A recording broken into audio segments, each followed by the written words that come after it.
Okay, who's ready to start off? Who has prepared the assignment?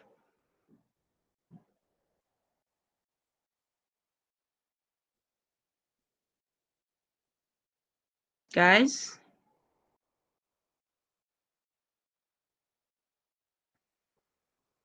who has prepared something for me? No one. Come on, guys. How are you going to know that you know these things if you don't take part in assignments? How are you going to be sure that um, you actually understand?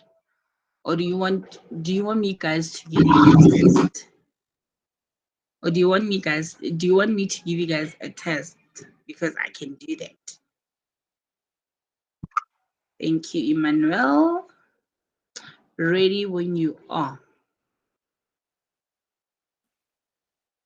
Please, ma'am, I would like first of all to apologize because yesterday I was absent to the course.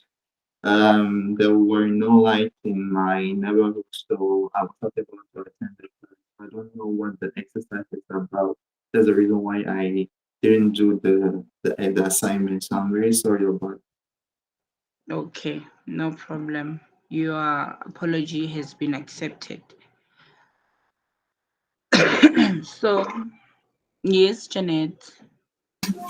No, so yesterday I was totally busy, so I don't know what was happened yesterday. You what? Yesterday, what happened? Yesterday I was absent. I don't know what happened yesterday, so I'm really sorry. Oh, your your apology has been accepted. Thank Thank you. you. Thank you so much. Anyone else who's ready to give us the assignment?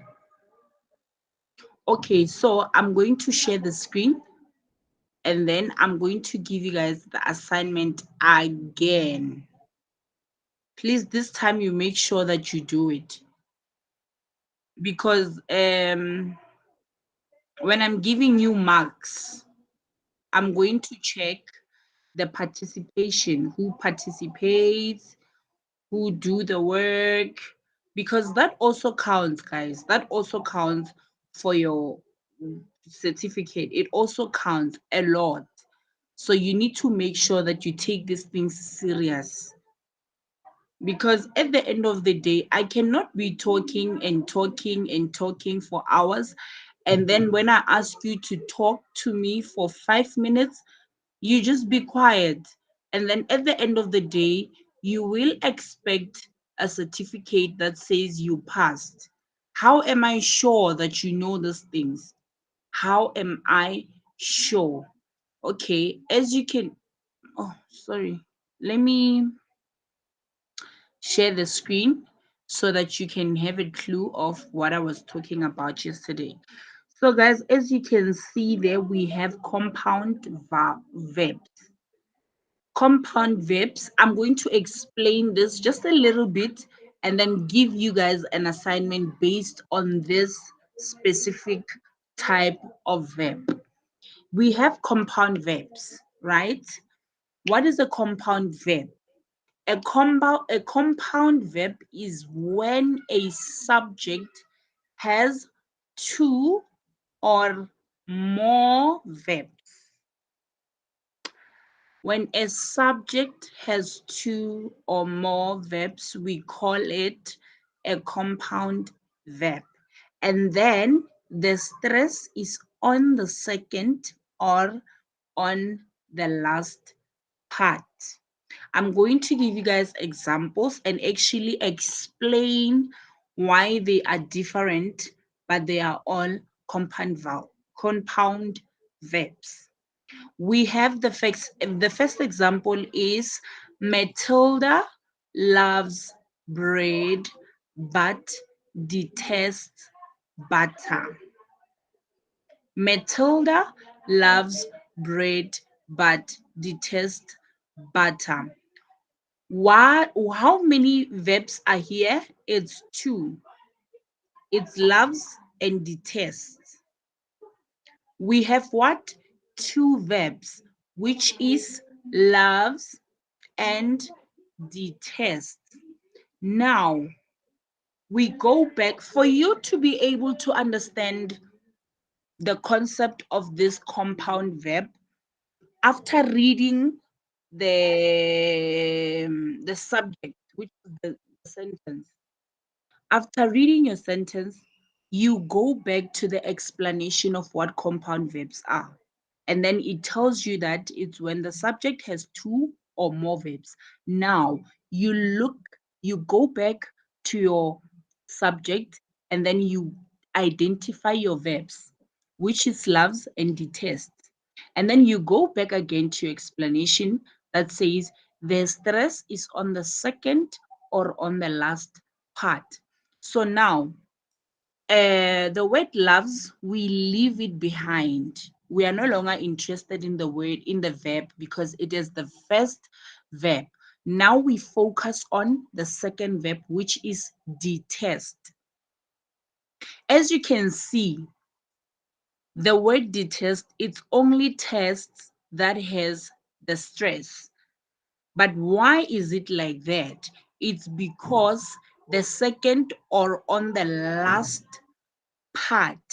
So, what do they mean by last part? As you can see, the word detest is a word that consists of two syllables.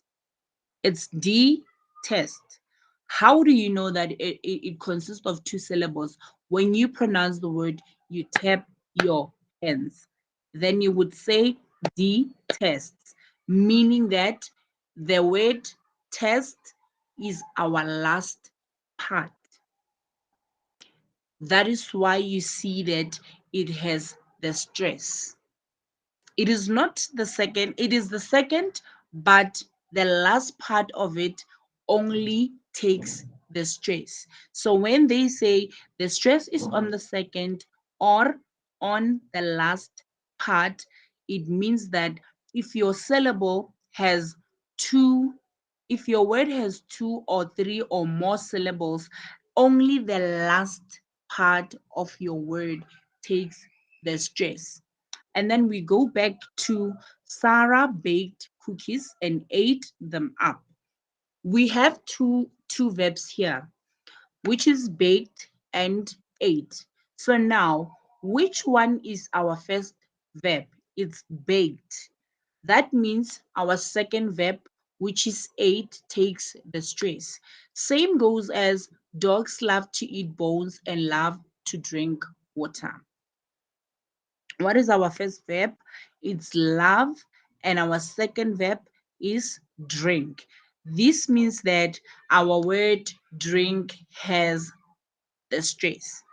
So now, do not be confused if you see um long words like participate. Um, you just clap your hands when you pronounce the word participate.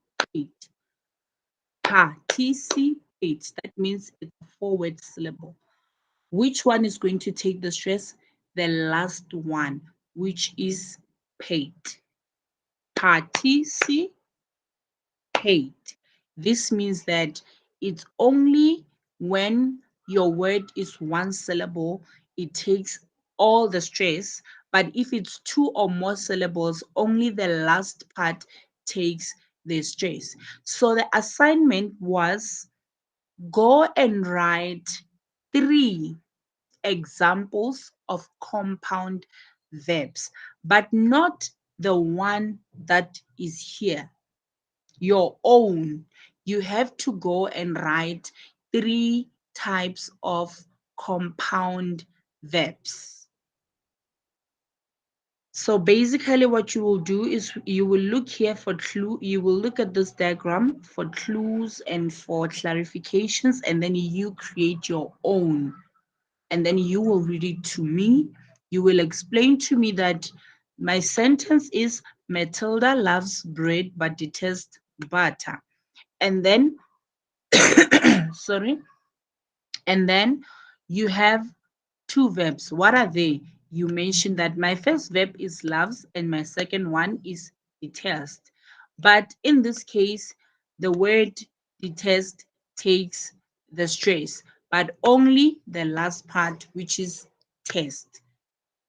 That is if you chose words that has two syllables. But if you choose words that has one syllable, you will just give the stress to the last word. I mean to the second word. All of it. All of it. And then the other one was I asked you guys to write down three types of or examples of proper nouns and which ones are stressed. So now if you look at this, we have proper nouns are specific names of people, places, or things. For example, we have Jennifer, we have Spain, and Google.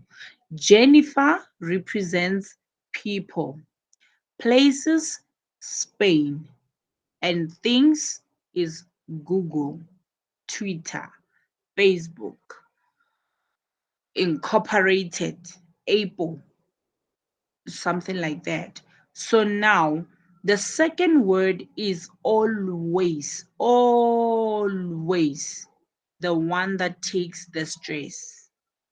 We have our examples there. We have North Dakota. Dakota takes the stress. We have Mr. Smith. Smith takes the stress because it is the second word. And then Apple Incorporated. So these ones, each and every time you write a proper noun, you know that the second word takes the stress. So what I needed you guys to do is to write me three examples of compound verbs and proper nouns and state which one takes the stress. That is all that I was asking. I had to stop sharing. So yes, that was the assignment. But because you are all here now, and then I would really like to say this in the beginning because you're still fresh. Maybe at the end when I give you guys some work, maybe you'd be tired, you'll be, I don't know, but then that's what I was asking for you guys to do. So before I start off with something new, did you guys understand? Are you sure that tomorrow you will? Okay, Janet, I'm seeing a hand. You can say something. I'm not sure to understand the first question. The first question. Yeah. Which one? About compound The verbs. compound verbs. Yeah. Okay.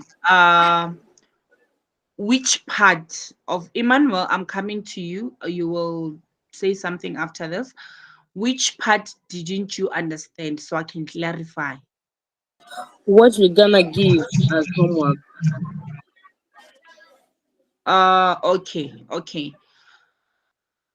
Okay. I'm going to share the screen so that when I explain, you can be able to understand. Okay.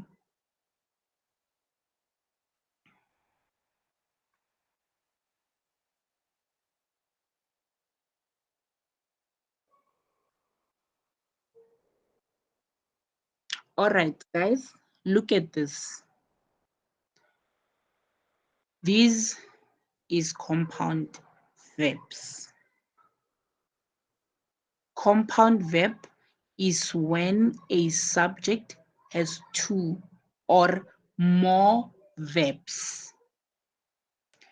When they say a subject, they normally mean a sentence because the moment you realize that you have two verbs, that means you have to construct a sentence. so that every verb that you pronounce can be placed somewhere in your sentence. And then the moment you know that, okay, the moment I say compound verbs, you must know that you have two verbs, which is loves and detest. These are our two verbs, loves and detest. However, the stress is on the second. This is the second verb. This one is the second verb, or the last part. This is the last part. This test. This is the second verb. The whole word is detest. It is the second verb. But this is the last part. How do you identify the last part? If your word consists of, as you can see, when you are pronouncing the word detest, your word has two syllables, which is D and then test. This is a two-word syllable. We have D, we have test. But now, since we have a two-word syllable, that means our last part, which is test, will carry the stress. We have Sarah baked cookies and ate them up. We have this first one here is our first verb, and this is our second verb. Because this one is a one-word syllable, this means that it will take the stress. The whole word takes the stress, which is ate. And then we have dogs love to eat bones and love to drink water. We look at our verbs. Remember, the moment you hear compound verbs, you must know that it's usually when the topic, whatever sentence that you are going to construct, must have two verbs. The first is love. It's a verb. And then we have drink. It's our second verb. So if you look at our word drink, you notice that it is one word syllable, which is why eight took the O stress and drink took the O stress. Is because these two have one syllable. And then with detest, the reason they have um, the word test took the stress is because it's a two-word syllable. That means the last part takes the stress.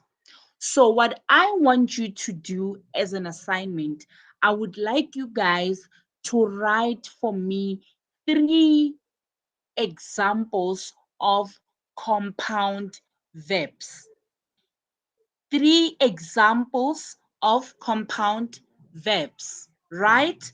And then what you are going to do when you write those 3 examples, you are going to highlight for me your first verb, which is loves. I'm just giving you an example of what you should do. When you read for me, obviously I'm going to know which one is the verb and which other verb you have. But I need you to point it out for me and say, I'm going to read my first sentence. It is Matilda loves bread but detests butter.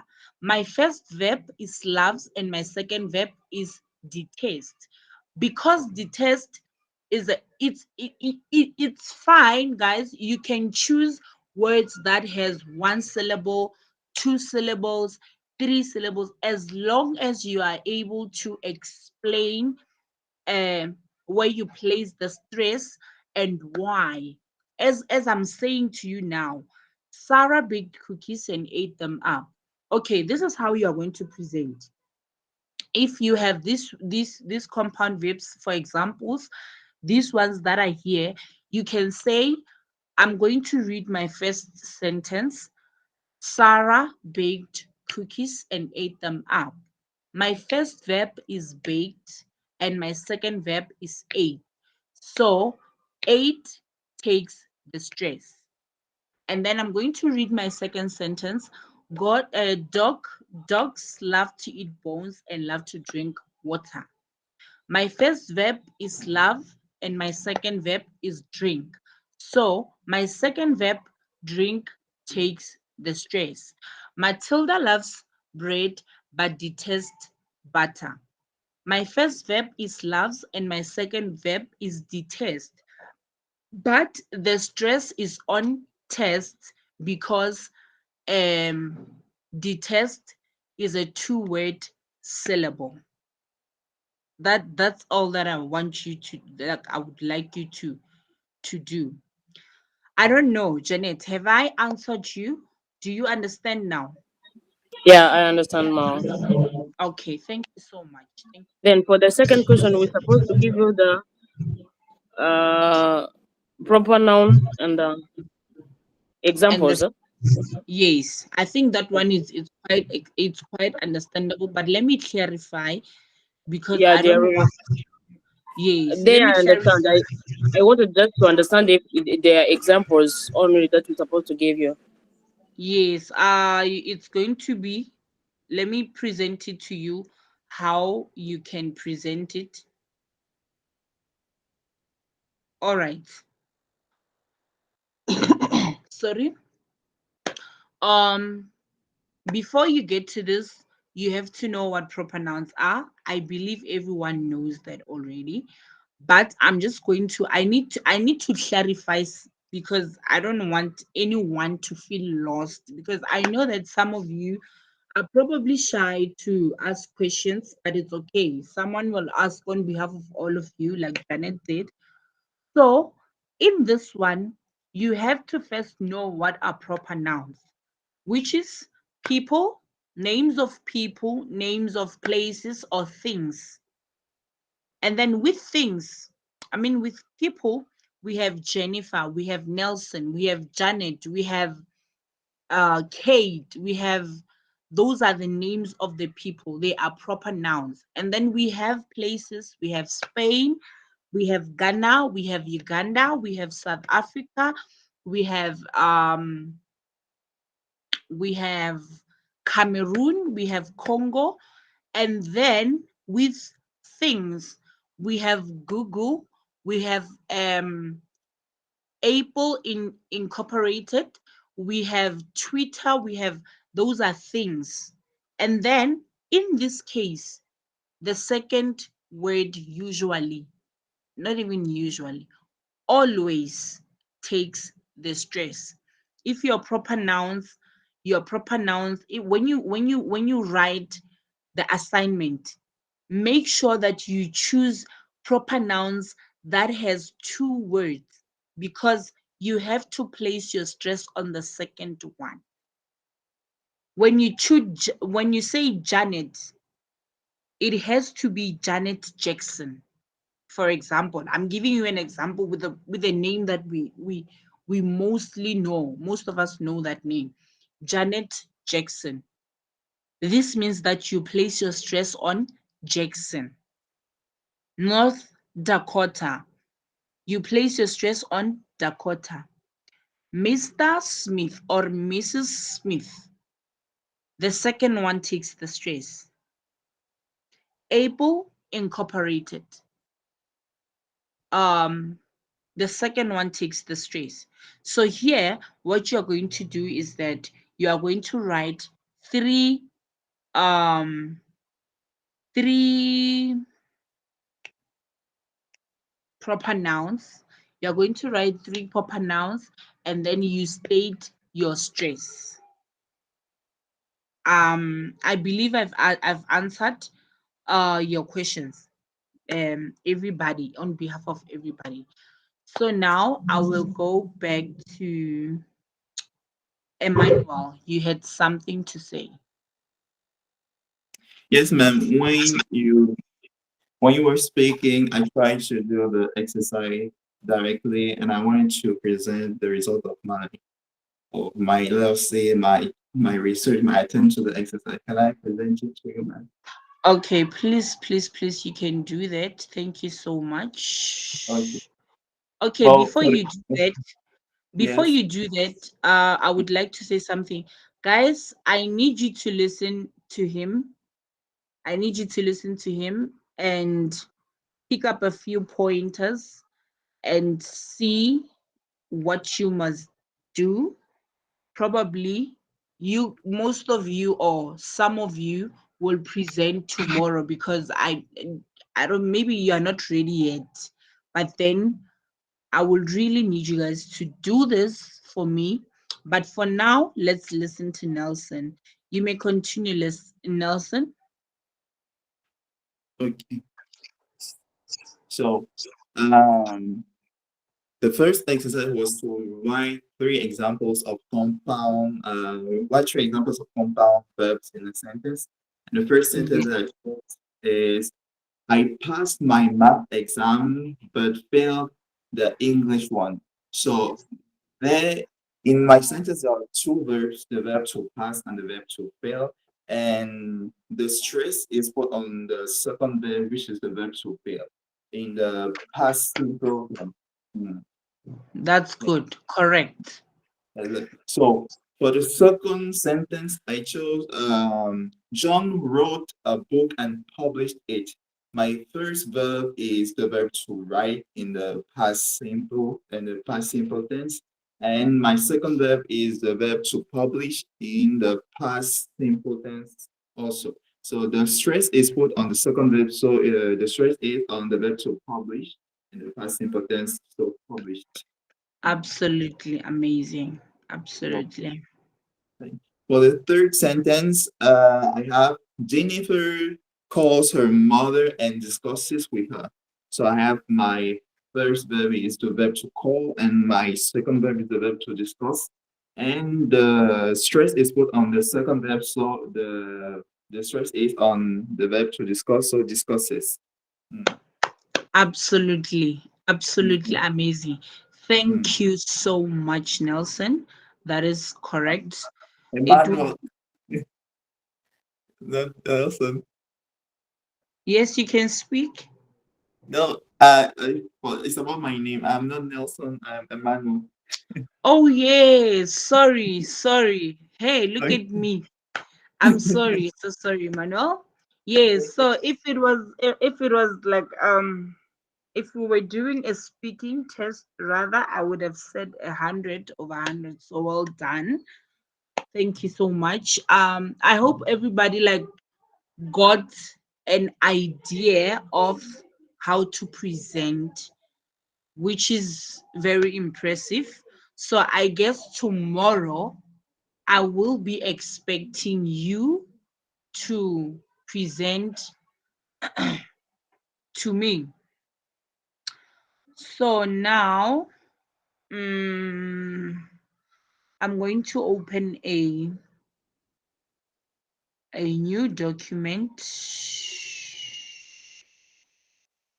Okay, guys. Sorry. I'm going to open a new document that I will be introducing to you. Okay, so I know that somewhere somehow we know English, which is why you are able to understand what I'm saying. In as much as we do understand or we do know English, there are certain things, certain rules, certain specifications that we need to learn in everyday conversations. So now, what I'm going to do here, I'm going to introduce you guys to this lesson. Okay. Um, we have introduction and small talk. This is our table of content. This is what we are going to learn. These are some of the dialogues that are there in the document, and then each and every single day I might pick 2 or 3 dialogues depending on the time, if we have time, 2 or 3 or 4, even 4.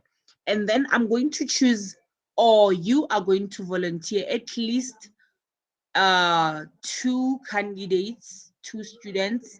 You can read the dialogue for me, and then I will explain the language keys. Like, we have language keys. As you can see, the dialogue has words that are bolded.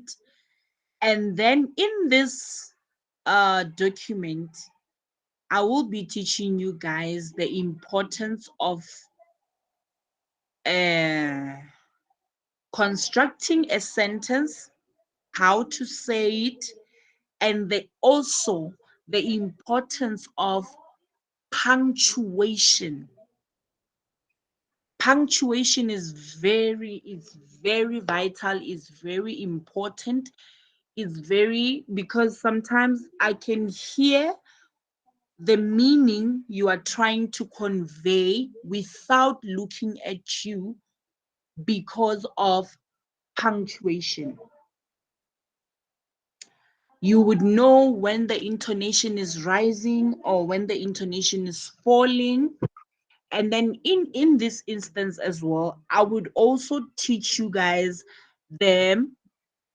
I'm going to also teach you guys the importance of, or when to know how to use formal or informal conversations. Remember, some of you work, and then this will also help you in terms of work. You would know that, oh, this language we use it at work, this one we don't.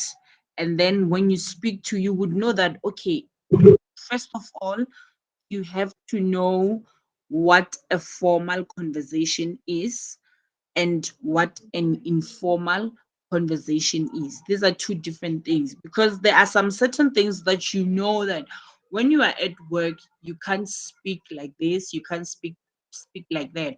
So that is basically the importance of everyday conversations. And then we are going to have a look at the first dialogue. I'm going to read it, and then from the second one, you guys will start reading for me, because I want you to know, probably, let me just say, how I need it to sound like. You don't necessarily have to sound like me, but you have to go with um the punctuation. And furthermore, I would really say you will understand, probably, let me say, the meaning or the concept behind this lesson. Because maybe now it might seem like, we're just reading dialogues, and then what's next? But as I'm busy teaching, you will understand why I chose this document specific. So we have here formal greetings. We have formal greetings. In our conversation, we have James and Professor Austin. Before I read this, I'm going to scroll down and then show you guys a picture. This image it's already giving you away the concept of how the conversation is going to go. So now, as it's stated, it's a formal greeting. Okay, I'm going to start now. James.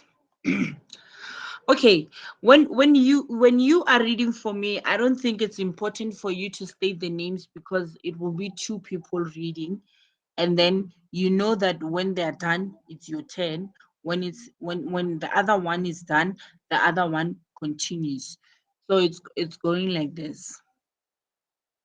And when I'm reading, you have to listen to where my intonation rises, where it falls, how humble I sound. If there's a question mark, it has to sound like a question. If there is an exclamation mark, there has to be a sense of someone's mic is on. I don't know who's that, but please can you switch it off because it's a little bit distracting. Thank you. So, as I was saying, when I'm busy reading, you listen to whenever you see a comma, listen to my voice or my breath. Wherever you see an exclamation mark, listen. And then I'm going to stop sharing. Someone's mic is on. Florence, can you please turn the mic off? Thank you. Okay, I'm back to sharing the screen. Okay, that is something small. Yes, as I was saying, if you look closely at this um this dialogue, you can see there's words that are bold. You can see there's question mark, there's a comma, there's exclamation, there's, you know. So I need you guys to listen to me very careful because the next dialogue it's going to be read by two of you. I don't know who and who, but it is important that when I ask for people to volunteer to read, you raise your hand because it's also going to help you be able to improve on your English speaking. It's also going to help you improve on the pronunciation. Because when you are reading and I notice that there's a word that you're struggling with, we are quickly going to fix that before we move on. So I need you to take part in this. This one is like it's gonna help you to even think in English. It's important. So I'm gonna start. Good morning. Okay, sorry guys. James, ne? Uh, good morning. Professor Austin, how are you? Good morning, James. I'm doing well, and you? I'm great, thank you. This is my friend Emma. She's thinking about applying to this college. She has a few questions. Would you mind telling us about the process, please? Hello, Emma. It's a pleasure to meet you. I'm more than happy to speak with you. Please stop by my office next week. Emma. It's a pleasure to meet you, Professor. Thank you so much for helping us. Don't mention it. Hopefully, I'll be able to answer your questions. I'm going to repeat the last one. Don't mention it. Hopefully, I'll be able to answer your questions. Right. I'm done reading the dialogue. Now, I'm introducing you to what we call language notes. Language note is the indication of the most important parts of the conversations, like the parts where I will need to clarify for you. For example, the greetings, good morning, good afternoon, good evening are used at different times of the day to greet people. I can't wake up in the morning and say good evening to you. So basically, here the emphasis is on the time zone of when to use a greeting. And then you should know that after 6 p.m., or generally when the sun has set, is when you can say good evening. I heard other people thought in my previous class, they used to think that good evening starts at 4 p.m., but it's usually after 6 on the right time frame. It's after 6 p.m. You can say good evening. And then good morning, it's from 12 a.m. to 12 midday. 12 a.m. to 12 midday. Midday is noon. 12 o'clock during the day, you say good day, good day, good day, or good afternoon, good afternoon, good afternoon. And then from 6 p.m. upwards, you start saying good evening. And then we have good night. Good night is not a greeting. It is used when leaving a place or group of people. Thank you and good night.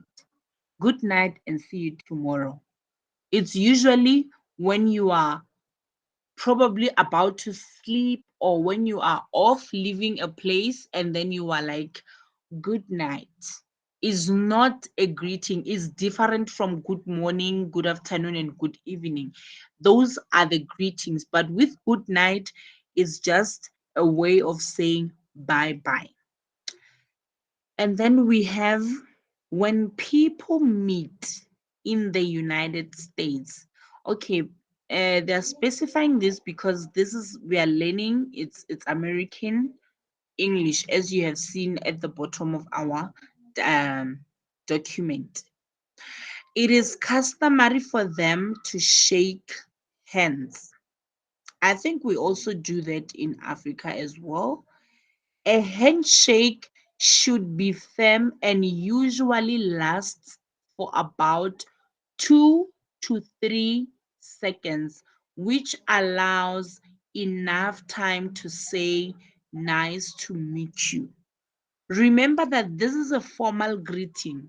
When you greet someone formally, it could be okay. Formal conversations normally take places in organizations like work. Hence why even if they are not at work but they are colleagues and they are going to meet other people at another organization, we just shake hands for a few seconds. If you watch movies, in movies, when someone is charmed, like when a guy sees a lady and he's like his breath is taken away, the handshake usually lasts a bit longer, and then someone would interrupt, would say, and so that person would say and then to remind them that you guys don't know each other, it's not even up to that moment yet. So in a formal way, when you greet, it lasts just a few seconds, 1 or 2 seconds or three, just so it can give you space to say, nice to meet you. And then we have don't mention it. Don't mention it is another way of saying you are welcome. When you tell someone something and it you it usually comes in a positive way, but it is more formal. Don't mention it. It's another way of saying you are welcome. And the phrase you are welcome is more formal. However, however, responses such as don't mention it, no problem, happy to help are in informal ways of responding to a thank you. Okay, this one is a little bit tricky. This don't mention it, no problem, happy to help. It's these are also informal ways of responding to a thank you. When someone says don't mention it, and they are in, it depends in the type of environment you are at, it depends in the type of conversations that you are having. But if you are in a formal place, don't mention it is another way of saying welcome, but formally. So people tend to mix these things because, as you can see, don't mention it, no problem, and happy to help are also informal. It only depends on the type of the context that is taking place, or the event, or the place where you are at. And then now we have the second dialogue, which is the informal greetings and farewell. As you can see, the picture here shows us two people, two ladies. This looks like friends. These ones looks like friends, and they're having an informal conversation, which is Helen and Jane. So I'm going to like ask two. It remember, it doesn't necessarily have to be ladies. If you are, if even if you are a man, but you feel like you want to read, you are more than welcome. So I'm going to need two people who will read for us.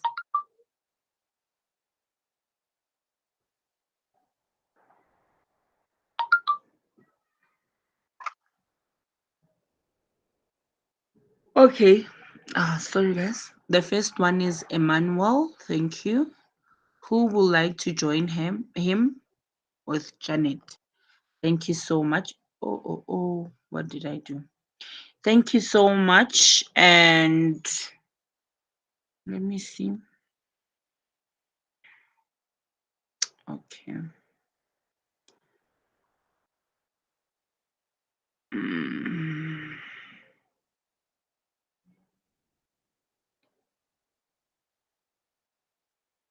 Okay, that means that our next dialogue, we will have Nelson and Florence. All right. Emmanuel, you can pick up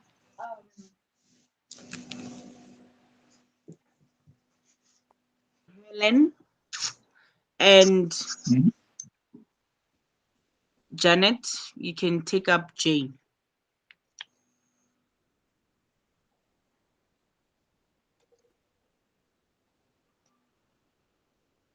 Over to you guys. Hi,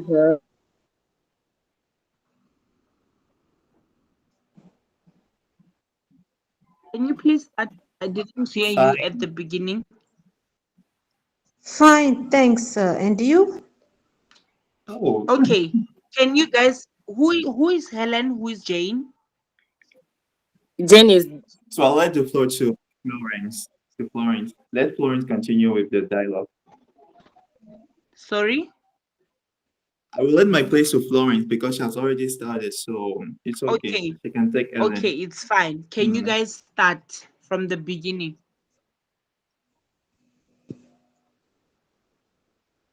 Yes. Can I be Jen? Okay, thank you. Hi, Helen. How is it going? Fine. Fine, thanks. And you?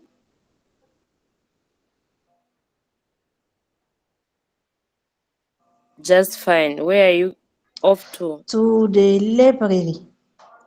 I have got a story exam next week and I need to start studying egg.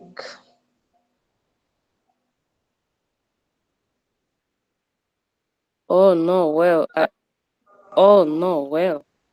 I see you late. You, I will see. you later then. Good luck. Thanks. See you later. All right. Thank you very much. Thank you so much, guys. I'm not sure who was reading, but it is Helen when she says to the, that word is library. To the library. I've got a history exam next week and need to start studying. And then the last one is ah, like when someone's okay, let me stop sharing and give you the reaction. Like when someone is talking and says, I'm going to the library. Like something like, I don't want to, but I don't have a choice. Okay. So I'm going to sorry. I'm going to explain the meaning of this conversation. Thank you so much, ladies. That was beautiful. You guys are super readers. I'm enjoying this reading. Um, okay. So we have our language notes. We have hi. Okay, remember this was in an informal conversation between two friends. I believe that um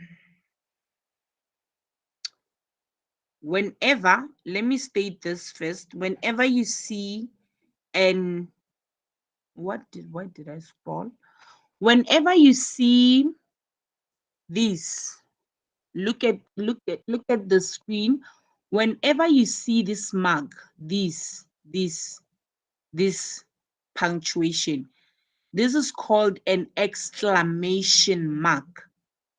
Whenever you see this, you must know that in your statement, it represents joy, it represents disappointment, it represents excitement. Okay, excitement or surprise So, whenever you see, hi Helen, how is it going? You try to to imagine if Jane is excited to see Helen, or Jane. This basically, this exclamation mark, it's dependable on the context.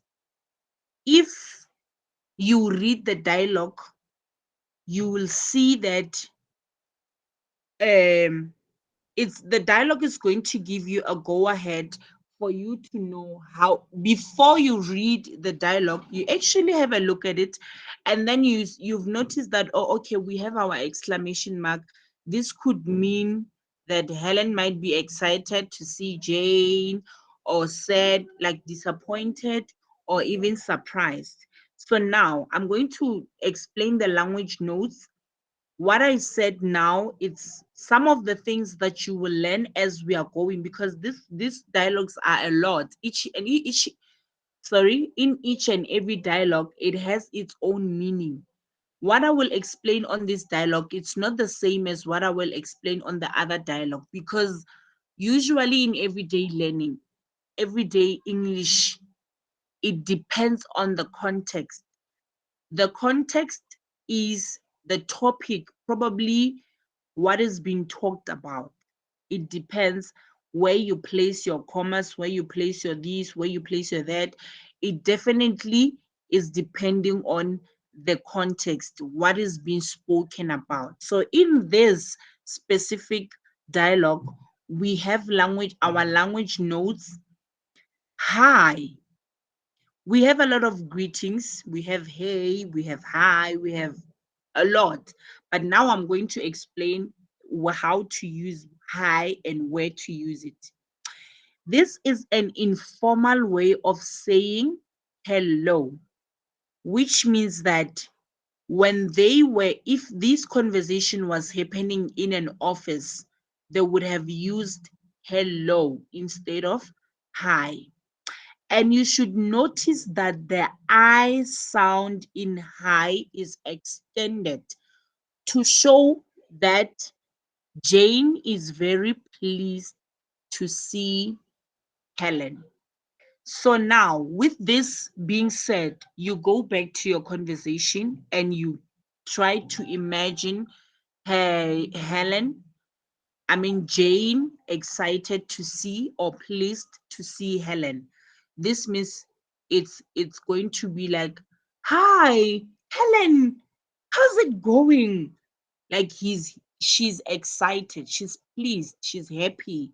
This means that in this context, our exclamation mark represents the joy part. We have joy, we have surprise, we have disappointment. It could work in either way, but in this context, it means that Helen was excited to see, Jane was excited to see Helen. And then we have how's it. And then, guys, I need you to be very careful, ne? It is how's it going, not how is it going. It is not formal, it is informal. It means how are you. Formally, you would say how are you. When they write, we have how's it going. We also have how is it. It's house and how is it. So in this case scenario, how's it going? It's an informal way of saying how are you. Even if even here, oh no, well, I'll see you later then. It is I'll instead of I will, because this one is informal. This is the type of conversation you can have with your friend or your neighbor or your boyfriend or your girlfriend. But in in, in formal conversation, you don't say I'll, or you say I will.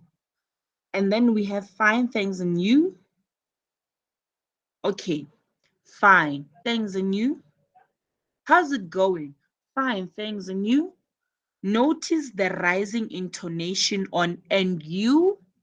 This shows that Helen is interested in what Jane has to say. This is also giving away it's conveying the message without conveying the message. Like when she says, if someone I'm not interested in ask me how are you, I'd say fine, thanks. And you? Did you hear? The and you went down, the intonation went down. This means that whether they answer me or they don't, I don't necessarily care. But if I'm saying fine, thanks, and you, it means the intonation is rising on you, because it shows that you are interested in what the other person has to say.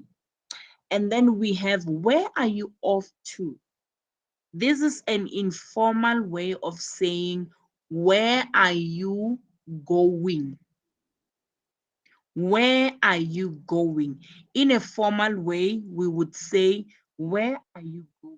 Formality, it's more like a straightforward conversation.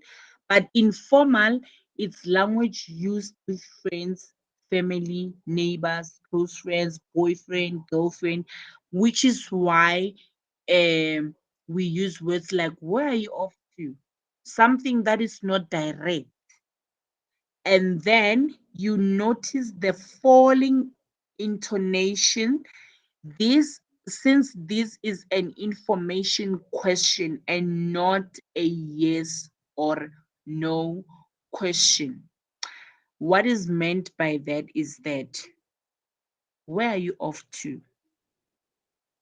The moment someone asks a question that has where,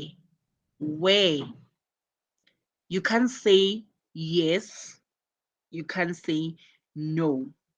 This question needs an information as an answer, which is why her intonation was rising. She said, "Just fine. Where are you off to?" Because she carries a question that has an info that needs an information as the answer and not a yes or no question. So basically, you should know that whenever you ask someone a question and your question begins with where, you know that it's an information question. It needs an information as an answer and not a yes or no. Even yourself, if someone asks you a question that has where are they going to?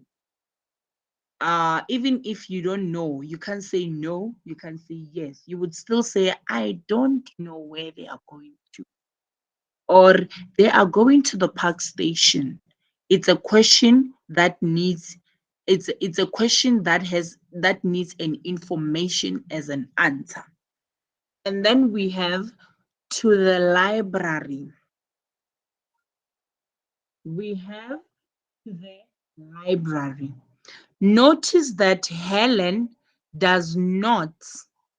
Helen does not say "I'm going here" because that information was already established in the question. Where are you off to? Okay, this is a little bit tricky. I'm going to read this again and then try to untrick it because it's a little bit challenging. It says, to the library. Notice that Helen does not say "I'm going here." When they say here, they mean in this context. Notice that she does not say "I'm going" because already the information was established in the question. This means that when you say, "Where are you off to?" you cannot start by saying "I'm off to," because that has already been indicated in the question. You can only start by mentioning the place that you are going to. Where are you off to?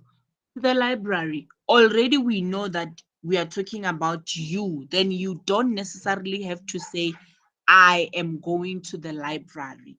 She just said, "To the library." And then we have "oh no."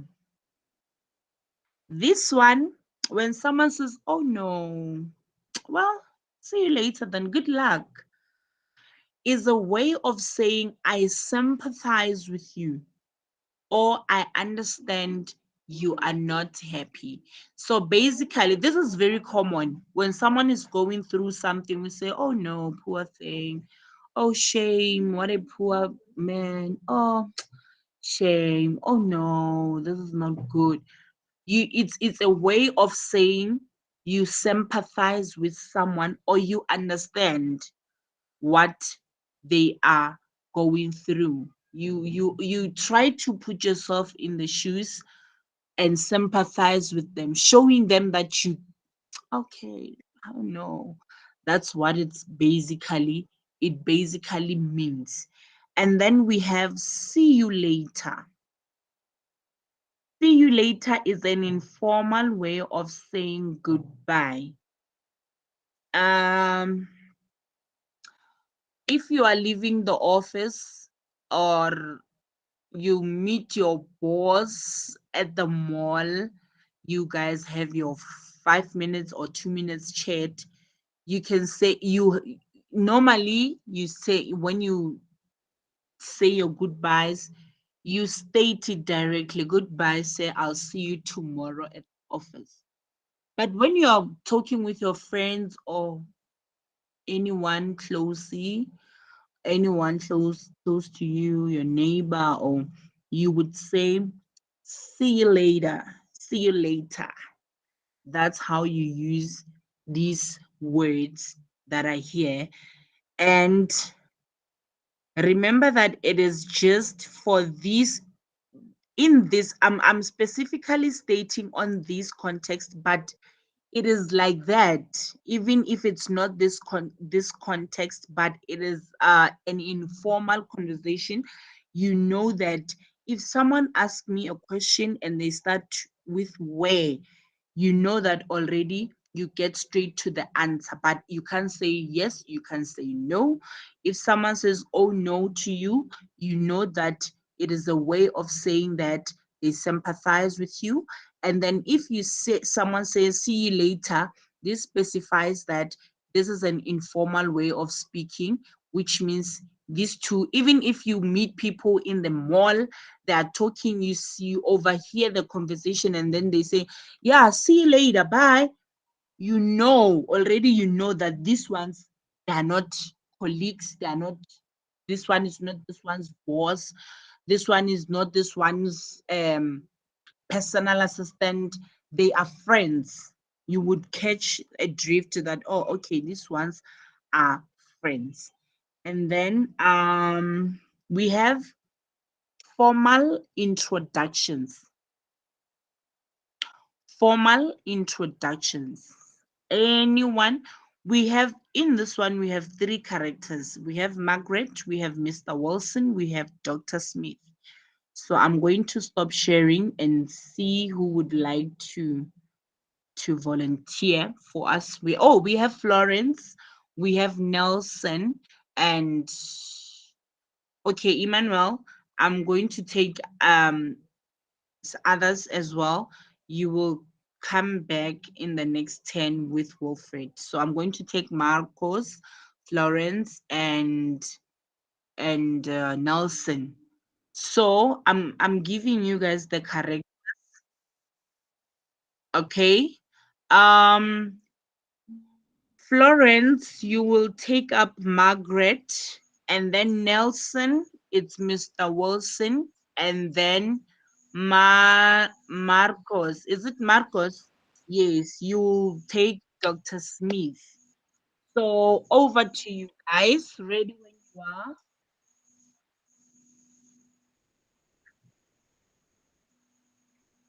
You may start. I am not see the picture is not on the screen. It is. The text is not on the screen. Okay, guys. Does anyone else don't see the screen? The screen is very visible. It's there. Yes, it's there. Who's not seeing the screen? Is you, Florence? Yeah, Who's not? now it is good. Okay. When I put it on the side like this, can you guys see? Everyone, can you see if it's half like Yes. this? Yeah. Yes. All right. Yes. You may continue. Okay. Can I begin? Yes, please. Okay. Mr. Wilson, I'd like to meet you. Dr. Edward Smith. Mm-mm. It's I'd like like I'd like you to meet Dr. Edward Smith. Okay. Yes, you Mr. can. Wilson, I'd like you to meet Dr. Edward Smith.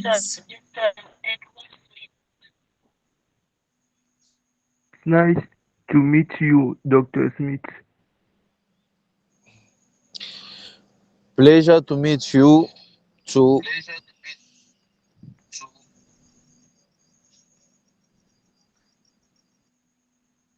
Okay. Dr. Smith is an economist. He just finished writing a book on international trade.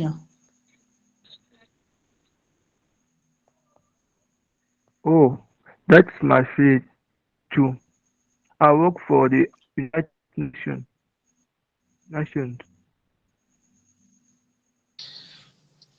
In the development program, by any chance? Yes, how did you guess?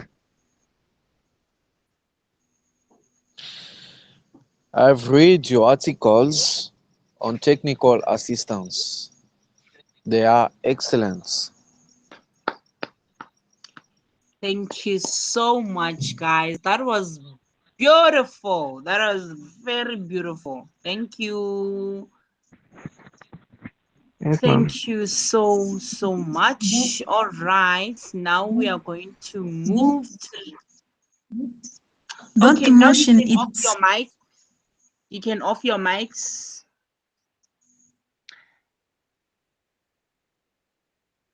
Thank you so much, guys. Thank you a lot. Okay, now we have our image here. We have our language. As you can see there, we have Mr. Wilson. I'd like you to, and Florence, I'm really happy that you managed to say I'd like you instead of I will like you or I would like you. You read it the way it is. As you can see, it is the language note, meaning that it is going to be explained. So you notice the rising intonation on Mr. Wilson, which is used to address someone. Mr. Wilson, I'd like you to meet. You see, Mr. Wilson. It means that when you say Mr. Wilson, it's rising. Your intonation is rising. And then you listen to the D in add. I'd like. This means that I would like, which is very different from I like. I'd like means the same as I would like or I want, but you can't say I like you to meet. No, no, no, no, no, no.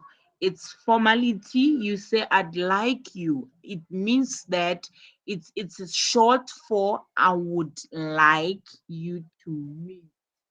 It's a humble way of saying come and meet someone, but because you are in a formality, you say I'd like you to meet. And then we have Dr. Smith is an economist.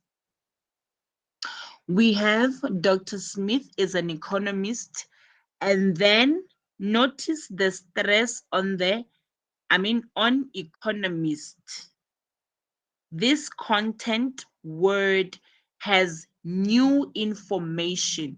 When you say Dr. Smith is an economist, you emphasize the word economist because this is a new information, so it is emphasized. I would like you to meet Mr. Wilson. I'd like you to meet Dr. Smith, right? And then you come back and say, Dr. Smith is an economist. You emphasize on that because it's a new information. There are 4 syllables in economist with the stress on the second syllable con. Economist. Economist, which means our second word takes the stress. And then we have he just finished writing. Just means the very recent past. Just is usually used with simple past verb because the action is complete. However, it can also be used with the present perfect. He's just finished writing. So when I say a sentence and I use just, depending on the context, because there's another way you can use just that means different from here, but in this context it means that we are talking about an activity that has just recently been completed.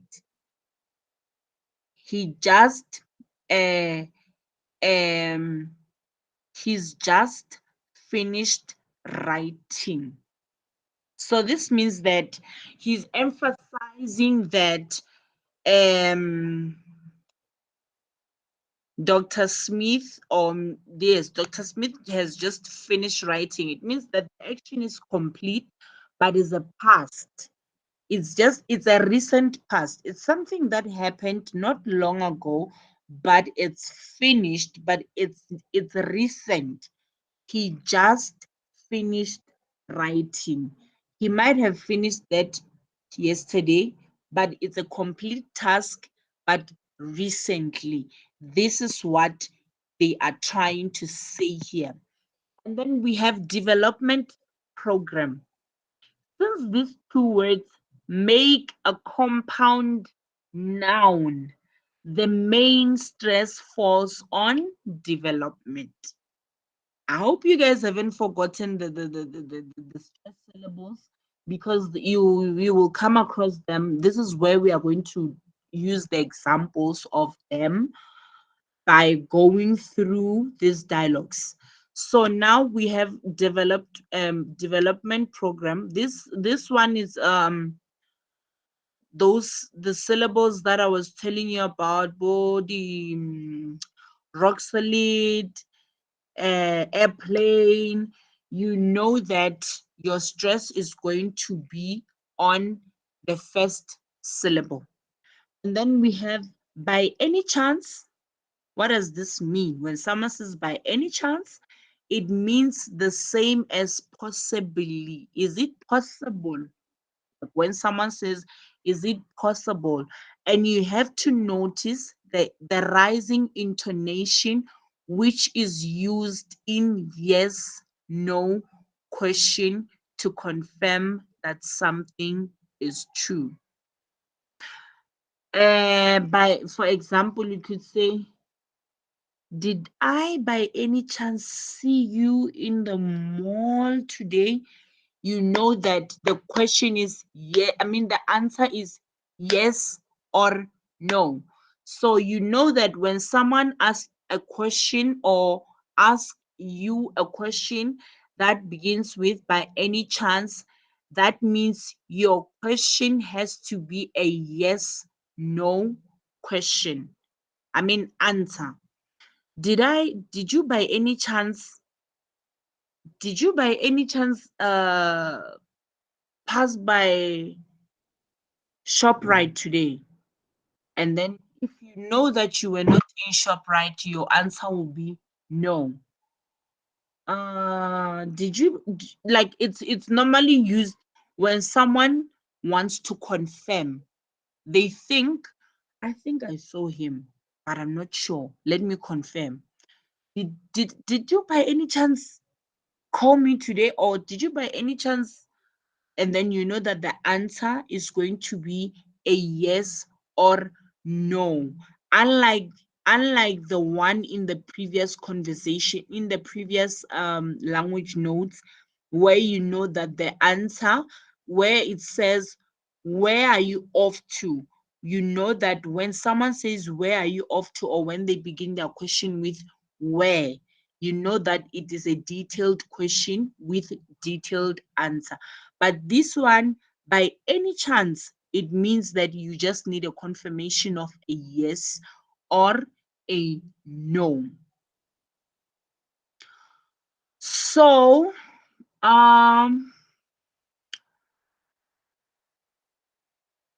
okay, that will be all for today.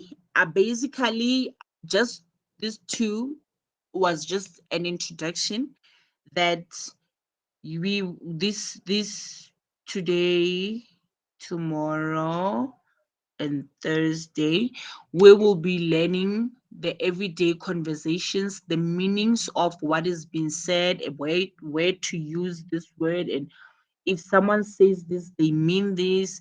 If they say if they do this, basically it means this. So these are some of the things that you're going to come across during this lesson. Like it's basically going to teach you the English that we talk every day. So are you guys somewhere understanding a little bit of what I'm trying to do here? Are you guys like catching?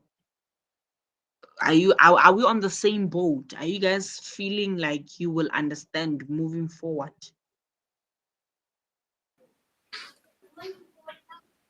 On my side, yeah, it's Okay. going well. Thank you so much. I'm also seeing the thumbs up.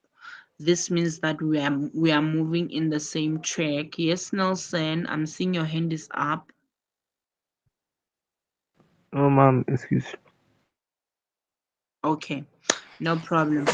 So guys, um, you wanted to say something, Kalala? Yes, Miss Moore, I want to know, can you explain the word emphasizing? Emphasizing. All right. The word emphasize means that um when I'm talking and then okay, let me just give you an example. If I'm talking and I'm saying, Ish, I need to go to the library today. I could be, I need to go to the library today. Or, yeah, I need to go to the library today. Here, in this information that I've said, the emphasis is on today. Meaning, when they say the emphasis, they mean that it's the important information. Like when I say the emphasis is on today, is because okay, obviously I need to go to the library. But here, what is important is when, today. So when they say the emphasis is on today, it means that your strong key, like the importance of this sentence, is that to the library I need to go, but the important information here is today. When they say the emphasis is on today, it means that the important information about this is that I'm going there today. So it's basically also depending on the context. If I'm talking about something else and they say the emphasis is on library, it means that in that information, what is important is library, meaning that the important is emphasis, emphasize, emphasis. It means that if I say, I just want to go home, and then this means that what is important there is just. That means I would say the emphasis is on just because it is something that I feel like at that moment I want to do. I just want to go home. I don't want, not I want to go. It's different from I want to go home and I just want to go home. It means that it is important for me to go home. That's the only thing I want. So the emphasis is more basically like the importance, important information. I hope I answered you correctly. So guys, the time has gone and I guess I'll see you guys tomorrow and then we'll continue where we left off. But since we are having 1 hour and 30 minutes, tomorrow, the first 30 minutes, we are going to do the assignment. The first, please, guys, be ready. Be ready for me and take this serious because it's going to help you. It's going to help you grow as a person. It's going to help you learn more. It's going to help you be able to pronounce. It's going to help you be able to speak and understand the meaning of the conversations that are going on. It's also going to help you to understand why stress are important, like these things are important. So if you participate, it's going to help you in a most adorable way. So please be ready for me tomorrow when we start. Randomly we just do the assignment, and then after that we continue with our everyday learning conversations. So from me to you, I would say have a lovely evening, and I'll see you guys tomorrow, same time, same place. Love you all. I'm out. Thank you. Thank you. Bye bye. Thank you, guys. Good Thank you. night. Thank you for. Good night. Thank you so much. Good Nice. night. Thank you. Good Good night to night. all.